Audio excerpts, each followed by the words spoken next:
Phila nabantu usezobona, phila nezihlo. Salibonani balandeli abahle, namhlanje sihamba le mvuselelo yamakholwa. Sawubona mfowethu unjani? Yebo. Mina njengeqembu elevukasizwe bengithe ngizokubuza nje imibuzo embalwa mayelana ngemculo wakho. So besacela ukubuza mfowethu ukuthi uqale nini ukuba semculweni lo? Ninjani balandeli abahle? Lo okhulumayo uRev Mjuma imvuselelo yamakholwa, qala amagospel. Kahle kahle emculweni ngiqale ngihamba neqembu insindiso yamaNazaretha.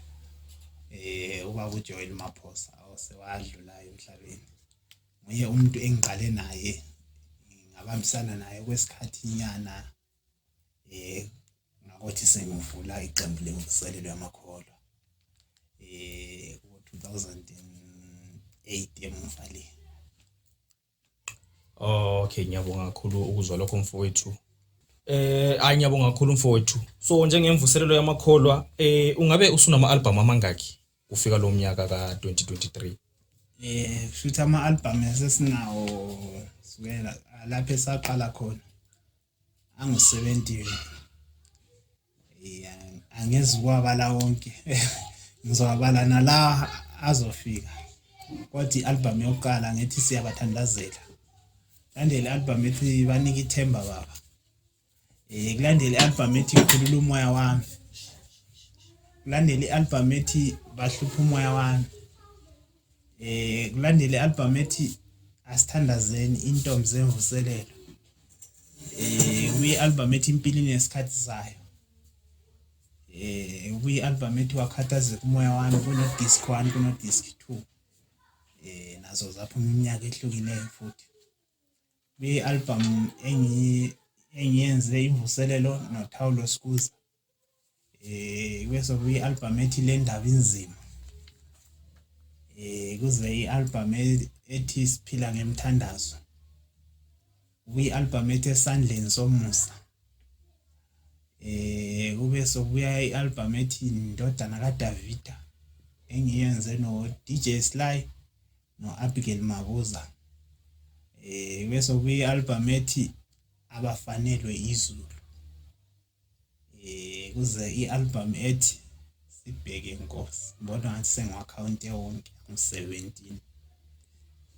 Okay, hayi kuyezwakala impela mfowethu. Njengoba iqembu lidume kangaka elemvuselelo yamakholwa, yiziphi inkinga esenibhekane nazo emculweni?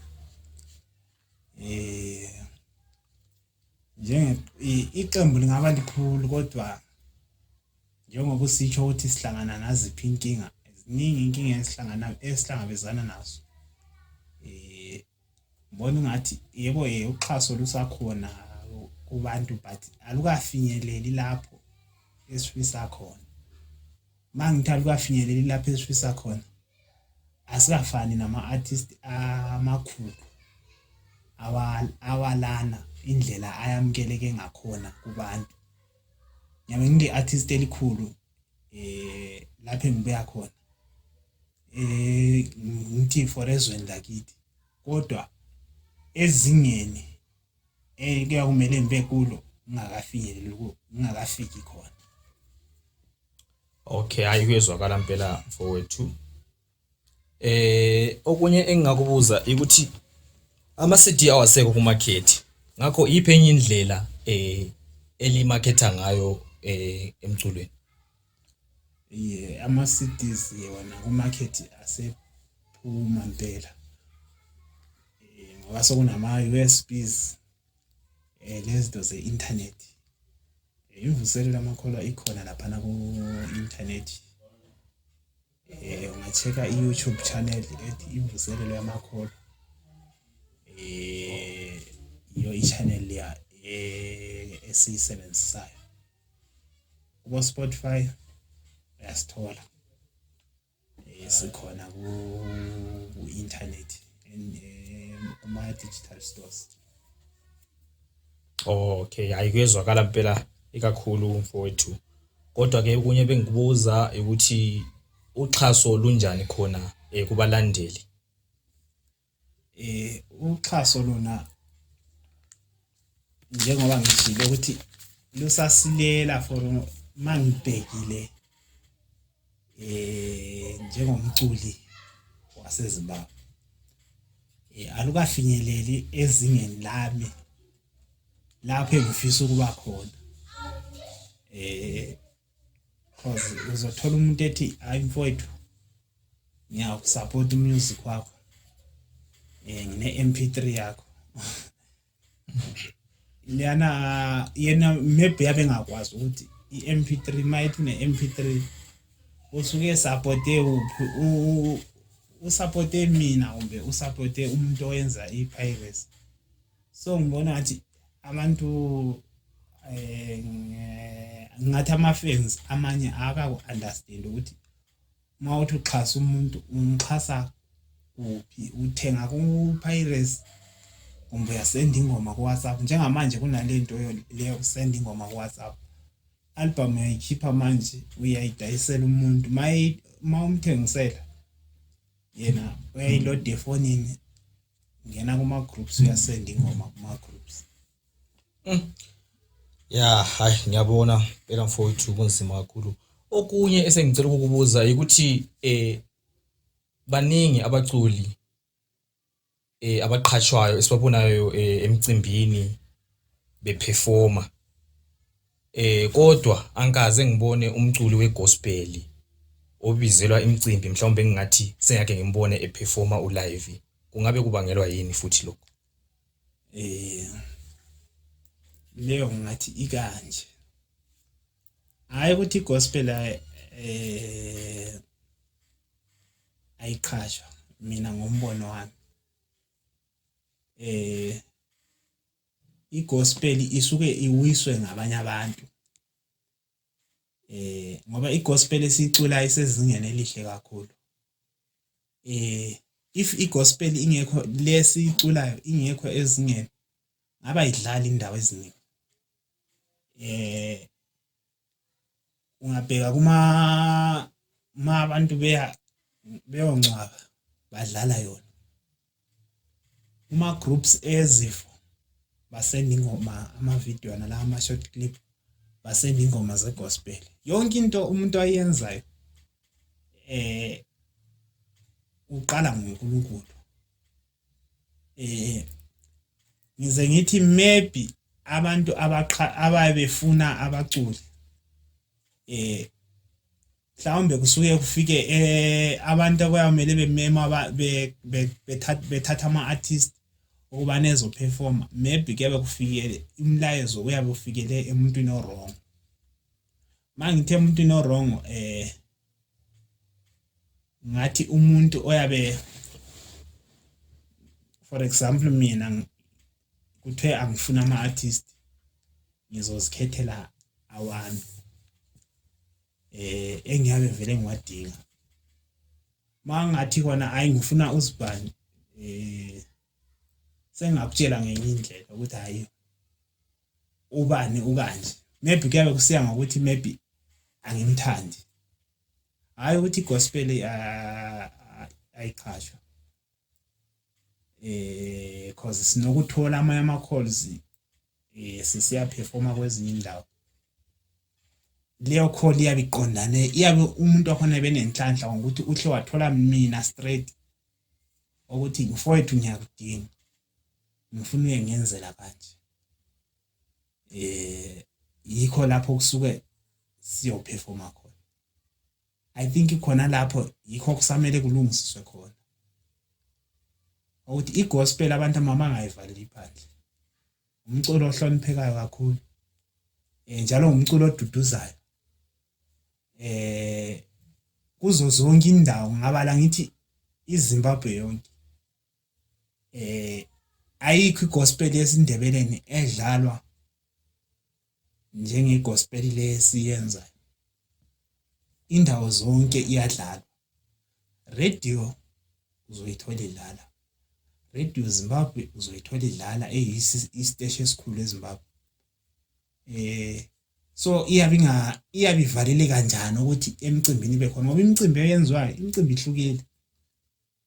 Ngaba umcimbi wokuvula umuzi igospel ya bakhona abayidingayo. Noma ngangena kuphi umcimbi kumbe ngithi owerumba. Mangafika nangivuselelo yamakhola ngifike ngidlala ingoma eyi1. Bakhona abazongithanda. Ayisiko ukuthi wonke umuntu oyabezela phana emcimbini lwana ulande lo mcimbi hayi uyabelande lo mcimbi kodwa ikhona enye into ayisupportayo. Nami nginje khona ngiyenza igospel kodwa ikhona imculo enginjani. Othi mawungadlala la ngiyabe ngiyuzwa ukuthi umculo lo ngiyawuthanda. Ngamnikeza isupport umuntu wakhona. So I think ikho lapho kumele kulungisiswe khona ukuthi hayi igospel abantu mabangayivaleli phansi. Abayithathe serious njengamanye ama-artist lawa esiwabona bewathatha serious. Hayi ngiyabonga mfowethu ngiyakuzwa kakhulu. Esengikubambile ilokho ukuthi mhlawumbe kungaba khona abayidinga igospel bakufonele onjani into esifana nalezo. Okunye bengingacela ukuthi ngibekwazi kabanzi ukuthi ukutholakala kwakho like umuntu mayengelazo inamba zakho ukuthi lixhumane ekutholakaleni kwakho laphana utholakala njani vele especially njengoba kulezi zinto ezi-technology njengamanje ezifana kuma social media kanje so. Alright lapha ningachaza ukusho siyatholakala ku Facebook page mayibonge chuma imvuselelo yamakholwa iqhawe lama gospel page lethu likanjalo. Uyasithola ku Facebook la ku Instagram uyasithola. Mawungangixhuma nje khona lapho uyangithola straight noma ungasenda i-message ku inbox. Cishe wonke ama-message yawe inbox ye-Facebook ngiyawavula awafani nawe WhatsApp because WhatsApp abe maningi. So sometimes amanye ayangiyeqa ngoba abe maningi gcina ngikhulelwa ama-message. But ku Facebook le email address nginayo yathi yamakholwa@gmail.com. Yikho lapho nganthola khona. Hayi kuyezwakala mfowethu. Umbuzo okugcina ukuthi yiwapi ama-artist osuke wasebenzisana nawo emculweni? Ama-artist engike ngasebenzisana nawo ngizoba li-artist lokuqala sengiphume kwinsindiso yamaNazaretha because i-artist lokuqala engisebenzisane nawo iqembu ekade inkulu insindiso yamaNazaretha. Then sengiyimvuselelo yamakholwa umculo engiqala ukusebenzisana naye uDumezweni owerumba. Umuntu engisebenzisane naye kwabuya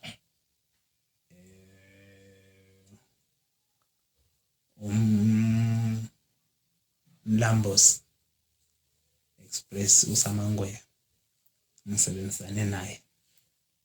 Kwabuya Abigail Mabuza lo DJ SLY ngisebenzisane nabo ku-album ikhona i-album leyo seyenza ithi indodana kaDavid. Then ngazosebenzisana lo Cebisi amathonga amahle khona isingili esayenzayo lapha ikhona nje la ku YouTube uyayithola ngathi yiwama artist esengisebenzisane nawo cishe ngathi iningi labo berumba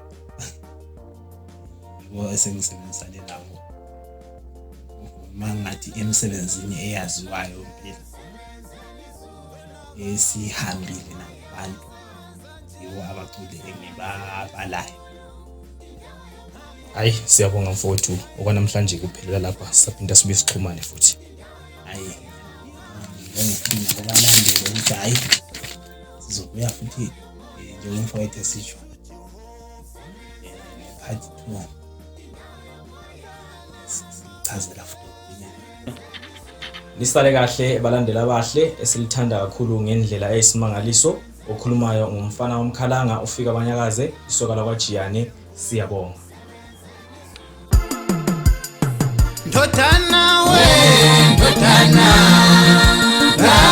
Davida